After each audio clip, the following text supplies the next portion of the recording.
Bonjour à tous, bienvenue à Blois aux Journées européennes des métiers d'art. 3 jours pour transmettre et pour coopérer autour de l'artisanat. Je suis en compagnie cet après-midi de Yann, qui est un jeune artiste blésois, graffeur, et en compagnie de Hans-Peter, qui est un artisan de notre ville jumelée de Weimar. Il y aura monsieur Haim, qui sera le traducteur officiel, et je suis avec Clémence et Dorine, qui, je crois, veulent poser une question à Hans-Peter en allemand. Guten Tag, Herr Peter. Können Sie über Ihre Arbeit sprechen? Bonjour, Monsieur Peter. Pouvez-vous parler de votre métier? Guten Tag, ja, ich kann über meine Arbeit sprechen. Was möchten Sie wissen? Je peux parler de mon travail. Qu'est-ce que vous voulez savoir? En quoi consiste votre métier? Ce que vous faites? Depuis quand? Was für Arbeit machen Sie? Ich arbeite mit Glas und stelle Glasperlen her, als auch im Fusing-Bereich. Das heißt, Verschmelzen von Gläsern zu Uhren, Fensterbildern und Schmuck. Je transforme le verre, j'en fais des bijoux, des fenêtres, des vitraux et des médailles. D'accord. Et depuis quand est-ce que vous travaillez le verre? Seit wann arbeiten Sie schon Glas? Seit ungefähr 25 Jahren. Depuis 25 ans à peu près. Quelles sont les différences entre l'artisanat allemand et l'artisanat français pour vous? Für Sie gibt es einen Unterschied zwischen dem französischen Handwerk und dem deutschen Handwerk? Nein, ich glaube, es ist beides gut und sehr professionell. Je pense que les deux sont bons et les deux sont professionnels. Ah bah merci beaucoup en tout cas. De rien. C'est gentil pour les artisans français. Das ist ganz nett für die französischen Handwerker. Et est-ce que le lien entre Blois et Weimar est important pour vous, pour votre artisanat, même pour la culture de la ville? Die Frage ist jetzt, ist die Zwischenarbeit zwischen Weimar und Blois, beide Städte, ist das wichtig für Ihren Beruf und für Ihr Handwerk? Nicht speziell für mich selbst, aber ich denke, für das Handwerk insgesamt ist es schon wichtig. Und ich habe gesehen, zum Beispiel der Steinmetz nebenan, das ist die gleichen Arbeiten, die auch in Deutschland oder wahrscheinlich auch in anderen europäischen Städten oder Ländern gemacht werden. Nur das Material ist dann verschiedenes. Et, a priori, il n'y a pas de différence entre les artisans allemands et français. Le tailleur de pierre qui est à ma gauche, là, on a les mêmes métiers, les mêmes artisans, mais pas forcément les mêmes matériaux. Est-ce que vous importez des matériaux que vous faites en Allemagne? Est-ce que vous les vendez en France? Verkaufen Sie Ihre Produkte, was Sie verwenden, verkaufen Sie das in Frankreich? Ich versuche es hier zu verkaufen und es geht auch ein bisschen. Das Interesse ist da und morgen ist auch noch ein Tag. Oui, jusqu'à ce jour, non, mais aujourd'hui, j'essaye et je suis relativement satisfait. Et je pense que demain, il y aura encore une bonne journée. Ok. C'est bon? Les œuvres que vous voyez derrière nous sont celles de Yann, qui est à côté de moi, jeune créateur, jeune graffeur blésois de 20 ans, c'est ça Yann? 20 ans bientôt. Alors, les filles, Quelle est votre inspiration pour créer tous ces tableaux? Alors mon inspiration, elle est due en fait à... Mon inspiration est due à la rencontre avec différentes personnes qui m'ont chacune apporté des éléments pour arriver en fait à un ensemble qui donne mon style en fait, qui donne mon coup de patte dans le milieu du graffiti, on va dire. Voilà, ça vient de plein de personnes Pas forcément du milieu même. Que ce soit... Une influence d'autres artistes. Une influence d'autres artistes, oui, en effet. En effet. C'est ça qui est important. D'accord. Et comment dire en général, tu travailles sur quel type de matériaux? Alors, à la base, je parle dans... Excusez-moi. À la base, je fais de la peinture beaucoup sur des murs. Sauf qu'au bout d'un moment, on se rend compte qu'on a besoin un petit peu de changement. Donc là, dernièrement, je fais beaucoup sur toile, sur des feuilles, ce qui permet d'expérimenter d'autres techniques, en fait. Techniques plus ou moins précises. Et est-ce que tu vas les vendre ou tu vas les garder plutôt pour toi? Oui, le principe, c'est justement ça, c'est de pouvoir les vendre pour pouvoir financer en fait mes projets à venir. Pour pouvoir financer mes projets à venir, c'est ça le principe. Et justement, quel est ce projet que tu comptes faire Alors, comment vous dire? Il n'y a pas en fait, je n'ai pas de projet fixe. Je suis vraiment dans une démarche expérimentative, c'est-à-dire j'ai pas envie de m'arrêter à quelque chose et me dire ça c'est mon projet. J'aime bien essayer en fait pour un jour peut-être au fil des années trouver quelque chose qui me correspond vraiment. Mais en attendant, je suis plutôt dans l'expérimentation. Voilà. Alors, moi, je t'ai vu travailler tout à l'heure sur du verre. Oui, tout à fait. Donc, tu expérimentes, comme tu dis, pas mal de trucs. Là, on est sur une notion un petit peu particulière entre l'art et l'artisanat. On va considérer qu'un graffeur souvent fait de l'art. Là, tu travailles du verre. Où est-ce que tu te situes au milieu de tout ça?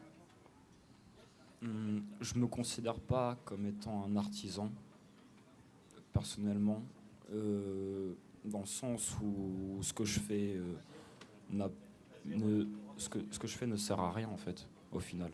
C'est juste pour la beauté c'est juste pour la beauté de la chose en fait. Voilà, c'est tout simplement ça. Quel message tu essayes de faire passer en graffant comme ça des toiles? Alors, en graffant des toiles, honnêtement, au niveau du message, après en fait c'est ça qui est intéressant, c'est que chaque personne selon ce que mon œuvre va lui faire ressentir, chaque personne peut interpréter en fait, peut interpréter ce qu'il a envie. Ça peut très bien évoquer le mouvement, c'est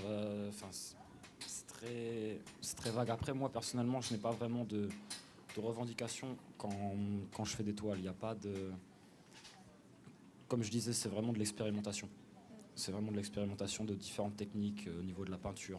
Que ce soit de la peinture, de l'encre, de la bombe, c'est de l'expérimentation. Voilà. Et donc ici, on voit certaines de tes œuvres exposées. Oui. T'exposes ailleurs ou vraiment c'est que sur des trucs comme ça Alors, en fait, je fais partie d'un collectif une association qui s'appelle La Caverne. Et grâce à ces personnes-là, ils ont une certaine influence parce qu'on a un statut, ce qui permet en fait de pouvoir exposer dans des endroits qui ne sont pas forcément que je n'aurais pas pu avoir par moi-même. Du coup, d'ailleurs, je leur en remercie parce que m'ont vraiment apporté beaucoup. Ils m'ont apporté beaucoup de choses. La Caverne, tu peux nous expliquer un petit peu plus ce que c'est? C'est donc une association, elle est basée à Blois. Oui. Quel est l'objet de l'association? Alors, le but, pour résumer, c'est promouvoir les arts urbains. Que ce soit, par exemple, la musique, que ce soit la peinture avec le graffiti, tout ce qui est lié à la culture de la rue, en fait. C'est vraiment... Donc vous avez des actions prochainement, des expos ou peu importe? Alors, moi, j'ai des expos qui sont prévus, que j'ai trouvées par moi-même à la Fabrique, au centre jeune qui se trouve un peu plus loin dans la rue.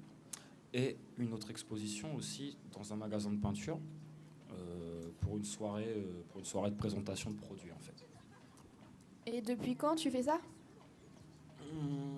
Alors j'ai commencé je devais être à peu près en 6e ou en 5e, donc ça va faire 9 ans à peu près.